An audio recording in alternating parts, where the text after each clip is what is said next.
We are Group 4 and we're going to discuss Chapter 7 and 8. Chapter 7 Voidable Contracts to 1390 to 1402 and Chapter 8 Unenforceable Contracts 1403 to 1408. First, Chapter 7.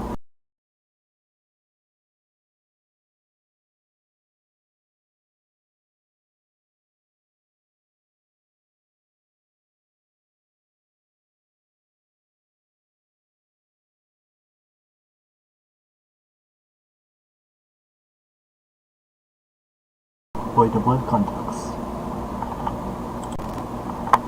Article 1390. The following contracts are voidable or unnullable, even though there have been no damage to the contracting parties.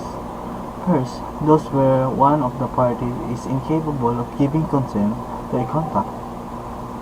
Second, those where the consent is beatable by mistake, violence, intimidation, under influence, or fraud. Those contracts are binding unless they are annulled by proper action in court. They are susceptible of ratification. Voidable contracts are governed by Article 1390 to 1402. Consent is one of the three essential elements of contracts. If the consent of one of the parties is defective or vitiated, the contract is voidable. Defect or vitiation of the consent is caused by neither internal or external factors. Content as an element of contract must be intelligent and free.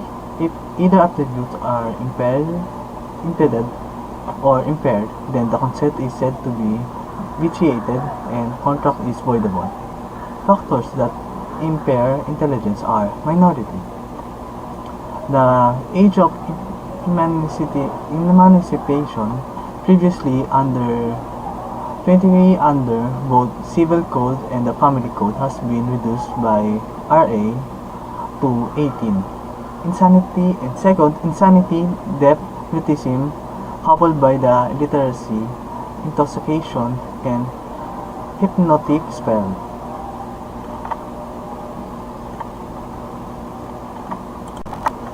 Article 1391. The action of annulment shall be brought within 4 years. This period shall begin in case intimidation, violence, and undue influence from the time of defect of the consent cease. In case of mistake or fraud, from the time of the discovery of the same, and when the action refers to the contracts entered into by minor or other incapacitated person, from the time of the guardianship ceases.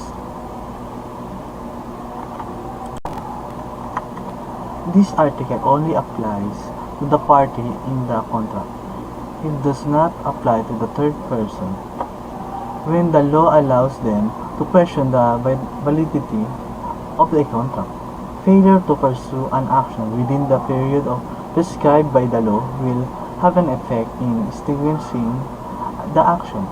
With regard of the fraudulent conveyance with the registry of the property, the prescriptive period is counted not from the actual knowledge of the fraud by the plaintiff by the registration of the public document with the said and register. The action registration is notice to the whole world. It is the operative acts that binds registered land under the torrents system. Article 1392. Ratification extinguishes the action of annul a voidable contract. Technically and properly, the following terms must be used.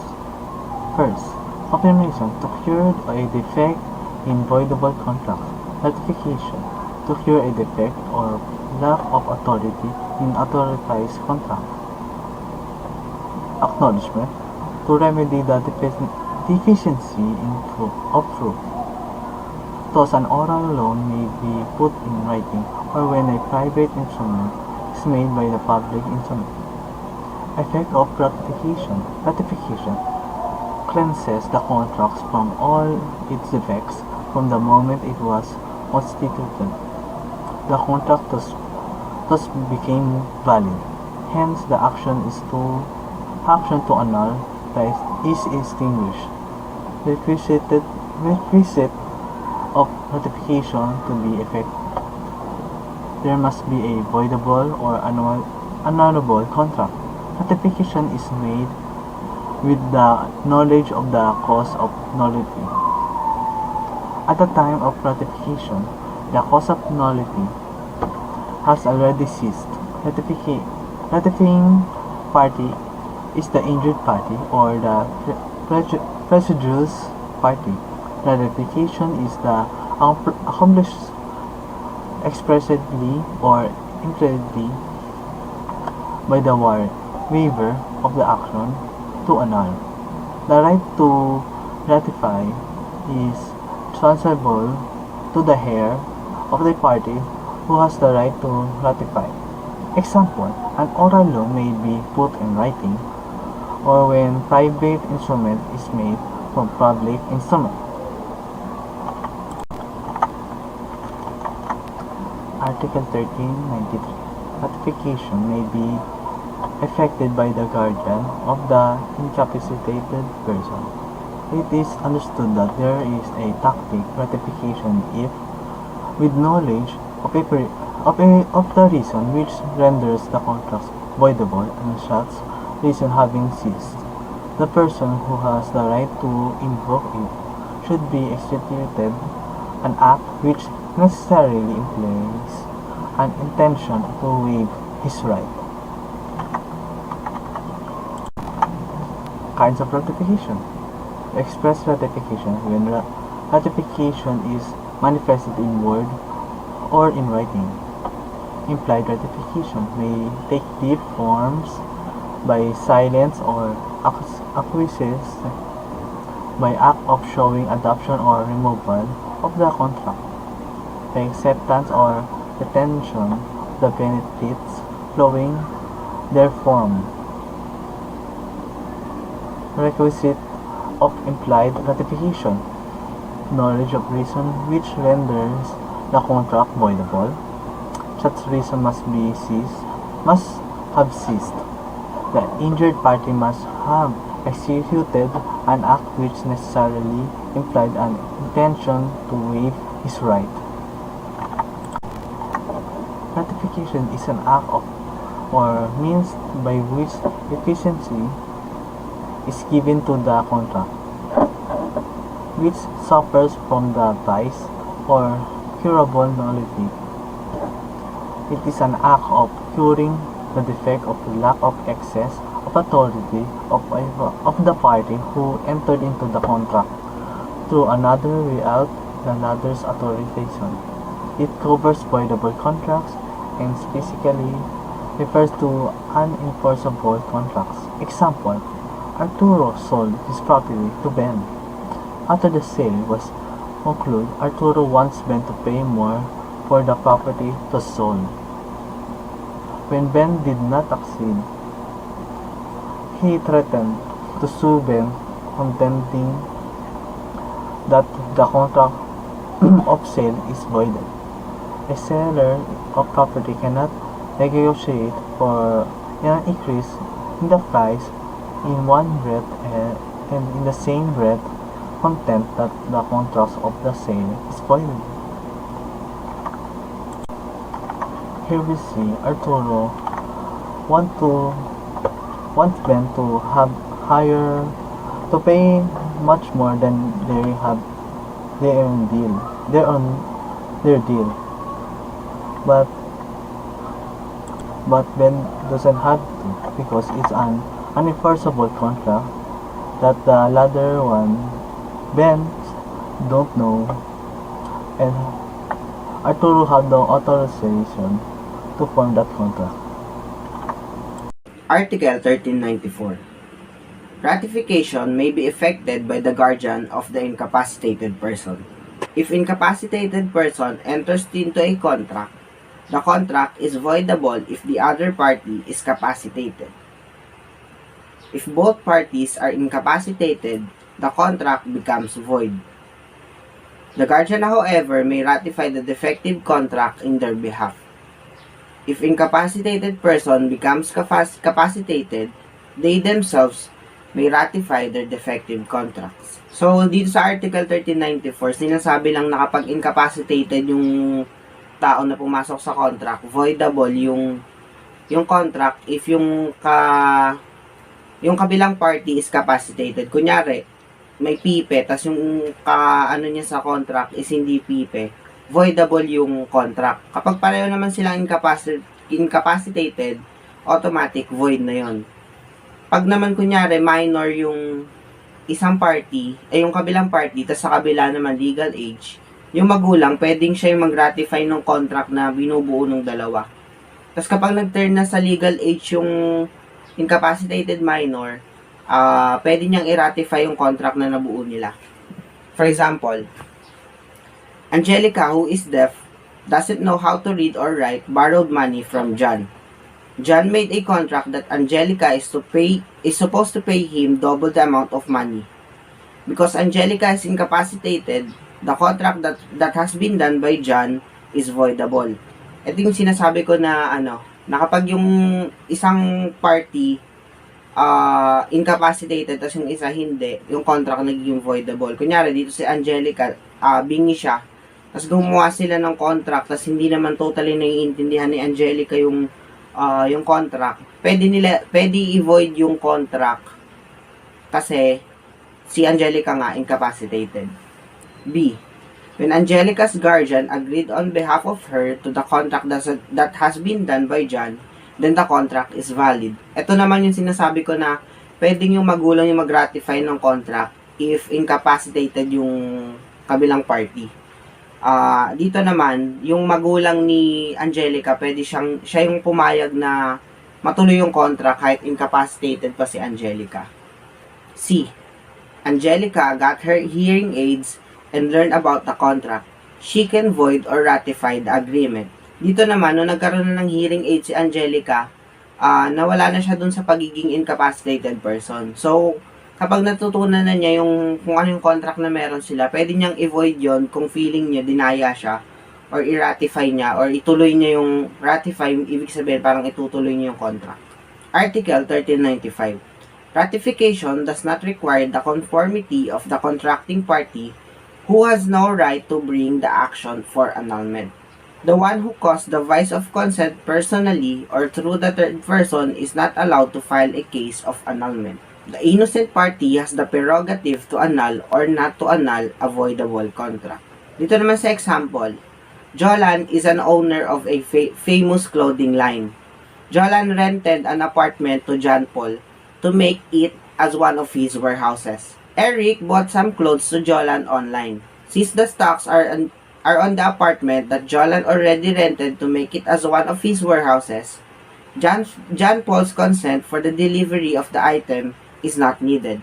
Dito naman, basically, kapag kunyari, meron kang kagawaan ng kontrata, na gawa nyo na yung kontrata nyo, tas yung isang bagay na kunyari, yun nga, nirentahan dito sa example, nirentahan ko yung isang apartment, tas okay na, buo na yung agreement namin ni John Paul, tas wala na siyang pakialam kung anong gawin ko dun sa apartment, kung gusto ko yung gawing warehouse or whatever.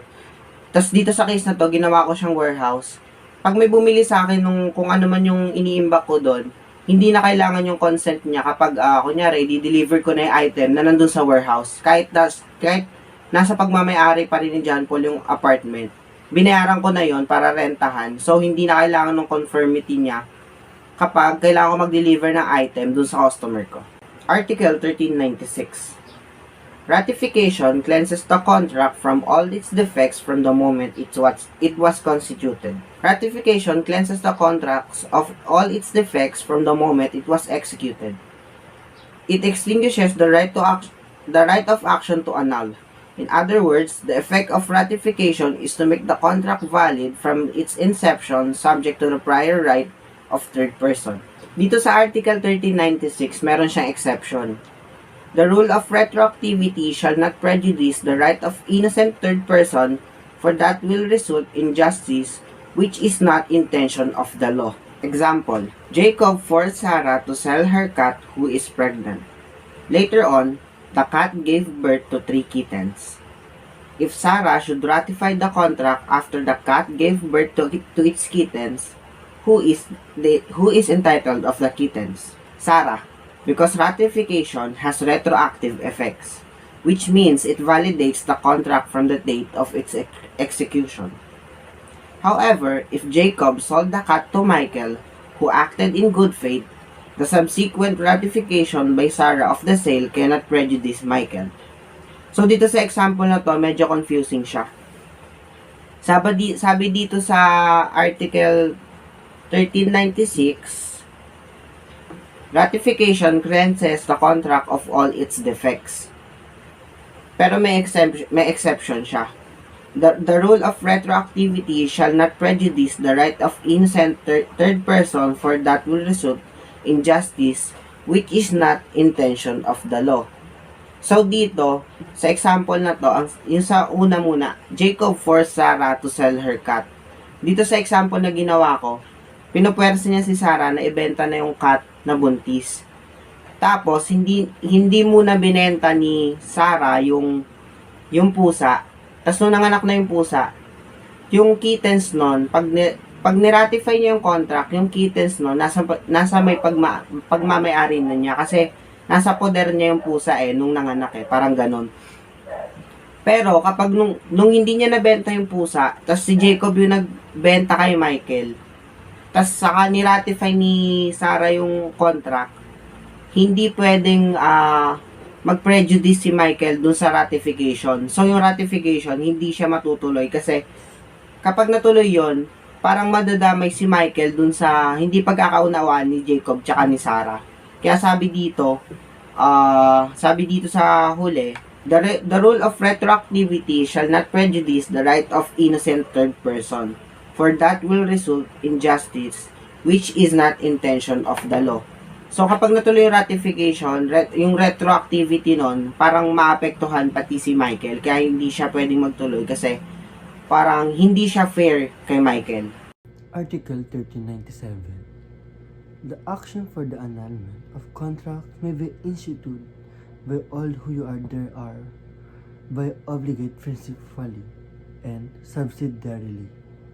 For the example, the guilty party, including its accessories in interest, cannot ask for annulment. This rule is sustained by the principle that who comes to the court must come with a clean hands, like if Mary and his son Cameron proved guilty, they cannot come to the court and file for the annulment to Mary's husband.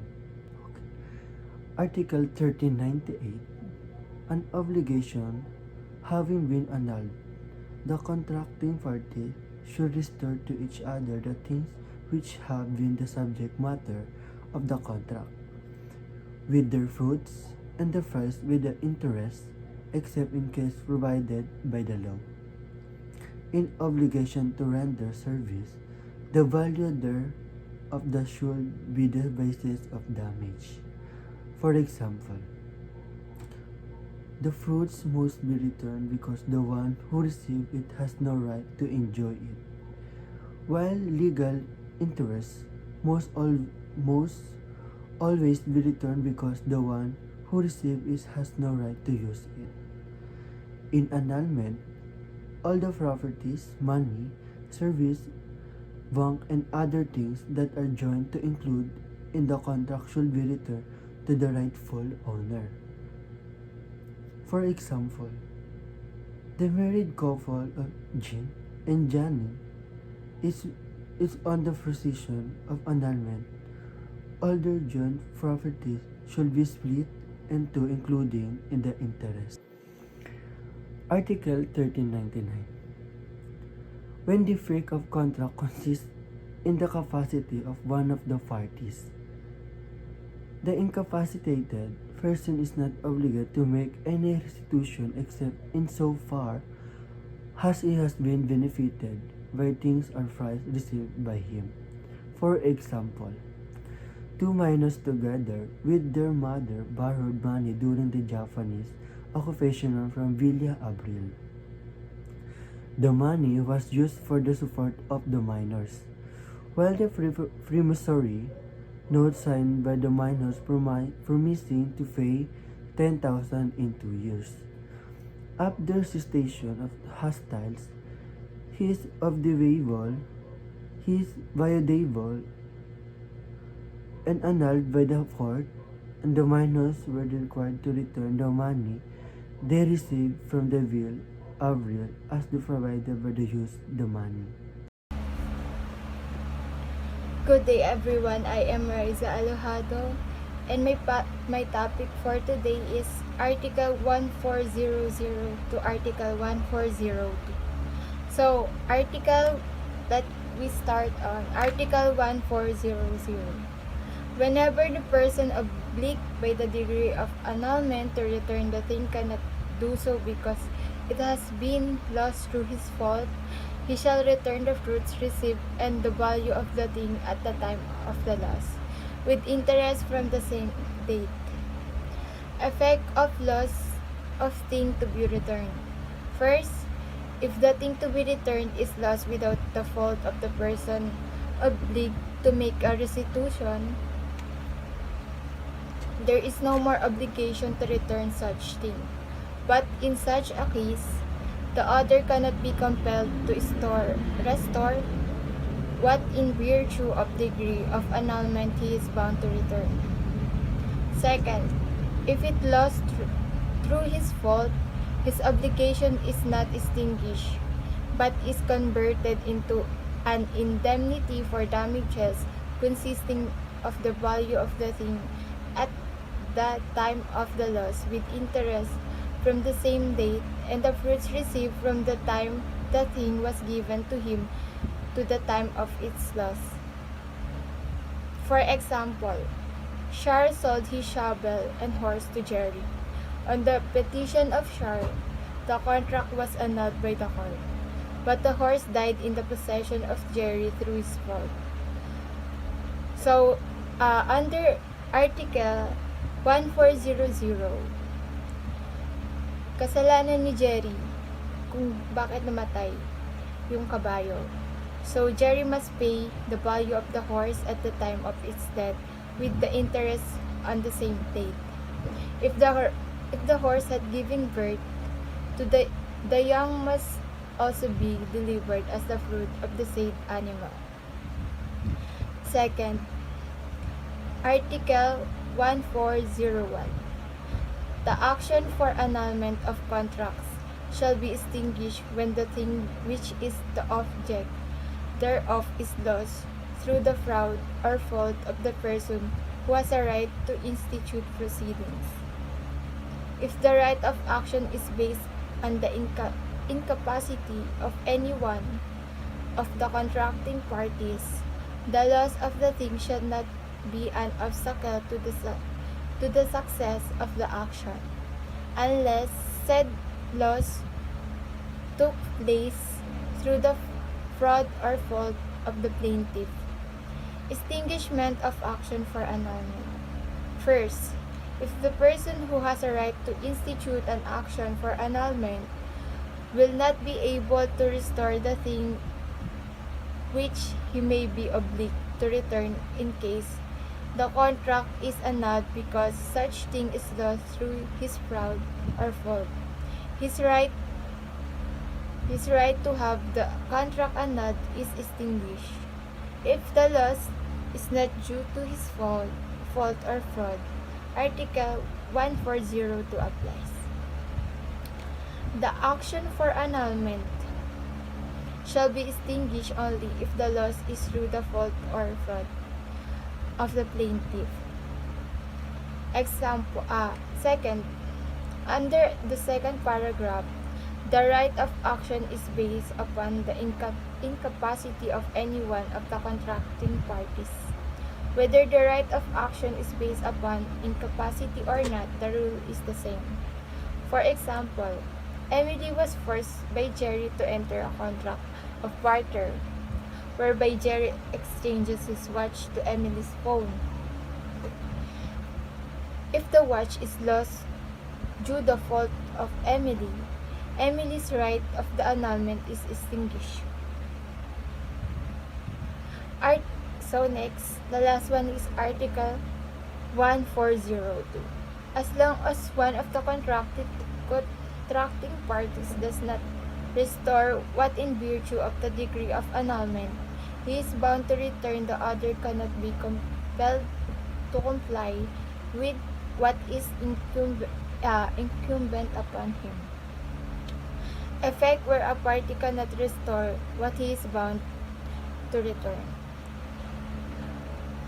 When a contract is annulled, a reciprocal obligation of restitution is created.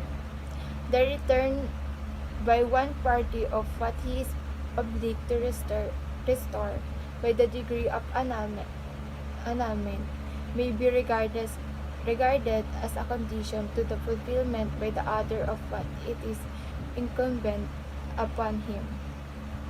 In effect, there will be no annulment if the party cannot restore what is bound to return. This is true even if the loss is due to fortuitous event. Example, Jerry is forced to sell the latter's house. The contract was annulled by the court at the instant of trial. That's all, thank you.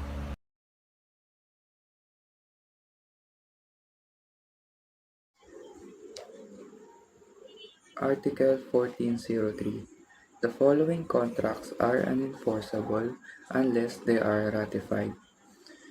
Number 1. Those entered into in the name of another person by who has been given no authority or legal representation, or who has acted beyond his powers. Number 2. These that do not comply with the statute of frauds as set forth in this number. In the following cases, an agreement hereafter made shall be unenforceable by action, unless the same or some note or memorandum therefore be in writing and subscribed by the party charged or by his agent's evidence. Therefore, the agreement cannot be received without the writing or a secondary evidence of its contents. Number 1. An agreement that by its terms is not to be performed within a year from the making thereof. Number 2. A special promise to answer for the death, default, or miscarriage of another. Number 3. An agreement made in consideration of marriage, other than mutual promise to marry. Number 4. An agreement for the sale of goods, chattels, or things in action at a price not less than 500 pesos unless the buyer accept and receive part of such goods and chattels, or the evidence or some of them of such things in action, or pay at the time some part of the purchase money. But when the sale is made by auction and entry is made by the auctioneer in his sales book at the time of the sale of the amount and kind of property sold, terms of sale, price, names of the purchases, and person on whose account the sale is made, it is a sufficient memorandum. Number 5. An agreement for the leasing for a longer period than 1 year, or for the sale of real property or an interest therein. Number 6. A presentation as to the credit of a third person. And number 7. Those where both parties are incapable of giving consent to a contract. Meaning of unenforceable contracts. Unenforceable contracts are those that cannot be enforced in court or sued upon by reason of defects provided by law, until and unless they are ratified according to law. Binding force of unenforceable contracts.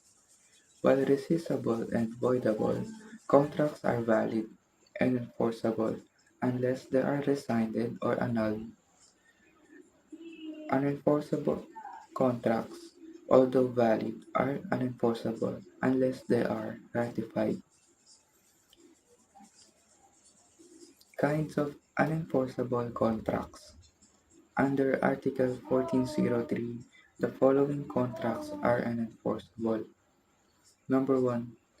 Those entered into the name of another by one without or acting in excess of authority. Number 2. Those that do not comply with the statute of frauds. And number 3. Those who are both parties are incapable of giving consent. Meaning of unauthorized contracts. Unauthorized contracts are those entered into in the name of another person by who has been given no authority or legal representation or who has acted beyond his powers. What is the statute of frauds? The statute of frauds is a legal doctrine requiring that certain types of contracts be in written form. The most common contracts covered by the statute of frauds include the sale of land agreements involving goods worth 500 pesos or more and contracts lasting 1 year or more. The purpose of the statute of frauds is to prevent fraud or other injury. These purposes are often described as being evidentiary and cautionary. The evidentiary function of the statute of frauds is to provide documentation that a legal, binding agreement exists. The cautionary function of the statute of frauds is meant to make each party more intent, serious, and deliberate in their transacting. Examples of agreements for sale of goods at price not less than 500 pesos. Example number 1. S and B mutually promise to sell and buy a piano at a price of 12,000. This contract must be in writing to be enforceable against either party unless there is delivery or partial or full payment, in which case it is taken out of the operation of the statute of frauds, and the contract may be enforced even if it was made orally. Example number 2. If S denies a contract of sale of goods worth 500 pesos, but B claims the price is only 450, which is less than 500 pesos, oral evidence of the sale is admissible, much as the true agreement claim is not covered by the statute. Number 2. Examples of agreement for leasing for a longer period than 1 year. Example number 1. R agreed to lease his house to E for 2 years. Again, this agreement must appear in writing to be enforceable unless it is partially executed. Number 3. Agreement not to be performed within 1 year from the making thereof. Example number 1. On June 10, 1999, S entered into an oral contract with B for the construction of B's house to begin on June 20, 2000. The contract must be in writing to be enforceable. In order for this provision to be applicable, it must appear that the parties intended when they made the contract that it should not be performed within a year. A contract is within the statute if the time for the full performance of the contract exceeds a year, although the excess is ever so little. Number 4. Promise to answer for the debt, default, or miscarriage of another. Example, D owes C 1 million peso with G as a guarantor. Here, G has a special promise to answer for the debt of D in case D fails to pay the same. This promise is unenforceable unless it is in writing signed by G. Note that in a guarantee, the promise is merely subsidiary or collateral to the promise of another.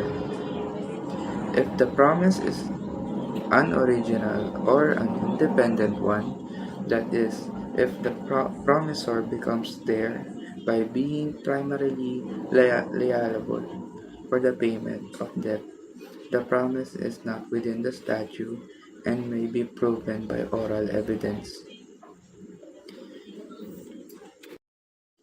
Thus, in the same example, if the promise of G is to pay C what D owes him, G's promise, even if verbally made, is enforceable, as it is not a collateral promise to answer for the debt, default, or miscarriage of another. Article 1404. Unauthorized contracts are governed by Article 1317 and the principles of agency in title of this book. No one may contract in the name of another without being authorized by the latter or unless by law or right to represent him.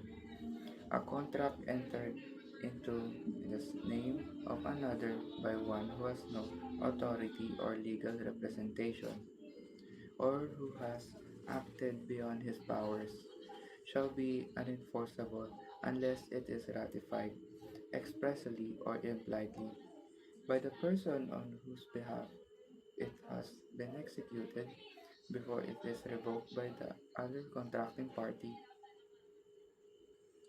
Article 1405.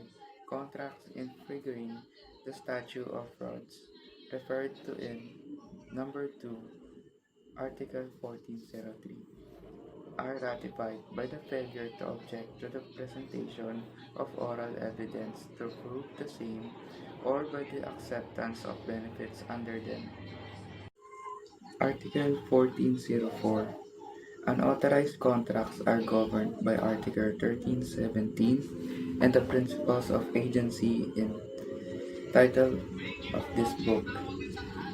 No one may contract in the name of another without being authorized by the latter or unless by law or right to represent him. A contract entered into the name of another by one who has no authority or legal representation or who has acted beyond his powers shall be unenforceable unless it is ratified expressly or impliedly by the person on whose behalf it has been executed before it is revoked by the other contracting party. Article 1405. Contracts infringing the statute of frauds referred to in number 2, Article 1403 are ratified by the failure to object to the presentation of oral evidence to prove the same or by the acceptance of benefits under them. Unenforceable contracts has two ways to be ratified. Failure to object to the presentation of oral evidence. This is the tantamount to a waiver contracts that are infringed in the statute of frauds. are ratified by the failure to object to the presentation of parole evidence and enforceable. Number 2. Acceptance of benefits. Under these contracts is equivalent to waiver or estoppel. Only applies to executory contracts. If the oral contract was reduced into writing by the party charged, this exercise is called recognition. It is the express ratification of the contract. So in Article 1406, when a contract is enforceable under statute of frauds in a public document, is necessary for its registration in the Registry of Deeds. The parties may avail themselves of the right under Article 1357. So, if the contract was enforceable under the statute of fraud, it needs to have a public document to register in the Registry of Deeds. The public document is necessary for convenience.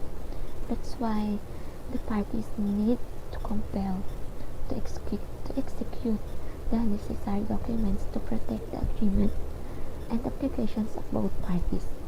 But it is given only when the contract is both valid and enforceable.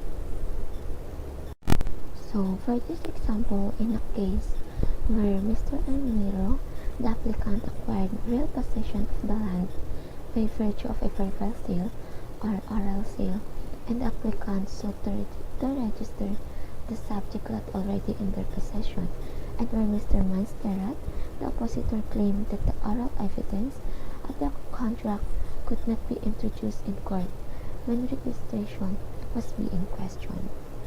So, for the application of this article, there must be a valid agreement, and the agreement must not infringe the statute of frauds. So, it must be addressed here that the right of one party to have or they must to compel the other to execute the public document needed for convenience in registration. But it is only when the contract is both valid and enforceable.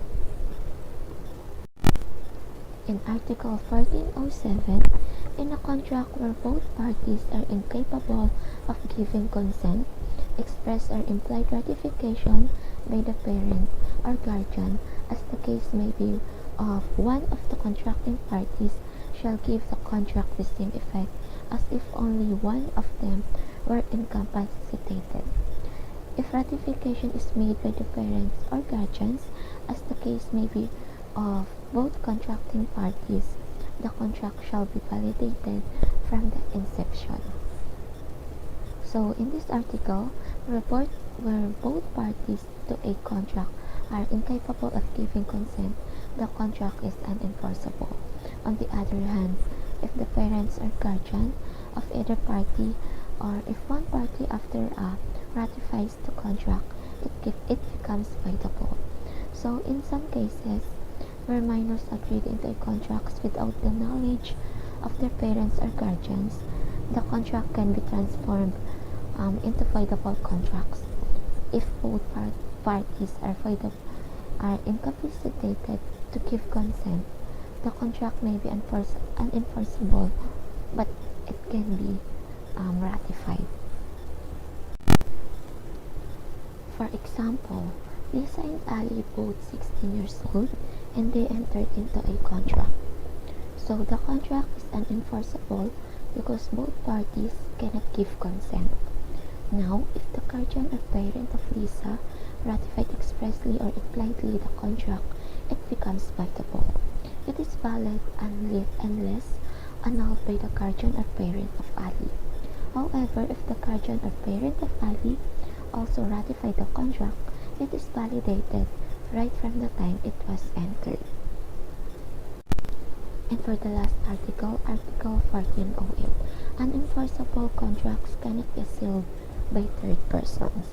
So the defense of the statute is personal to the party of the agreement. Thus, it cannot be set up by strangers to the agreement. So, just as strangers cannot attack the validity of voidable contracts, so also they cannot attack a contract because of its unenforceability. In fact, the statute of frauds can be set up as a defense with strangers to the transaction or agreement.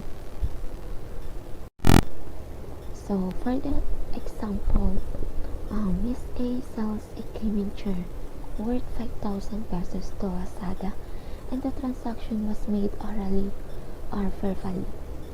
So Shopee made a written contract for the performance of Lazada, which is to pay purchase price of the equipment. And for the explanation 1, if Miss A would like to recover the purchase price, Shopee cannot question or assail the contract between Miss A and Lazada. Though the contract mentioned earlier is unenforceable as provided by statutes of frauds, since Shopee is a stranger to the agreement initially made. Second, even if Lazada ejected Shopee out of the contract, still the latter was not entitled to statutes of the frauds to make use of it as defense. And third, if Shopee induces Miss A to avoid the sale transaction of Miss A and Lazada, then Miss A got exposed to other client to proceed with the sale of the gaming chair. To the former shall pay the indemnity for the damages suffered by Lazada. Then Shopee cannot use statutes of frauds as an excuse to pay for damages.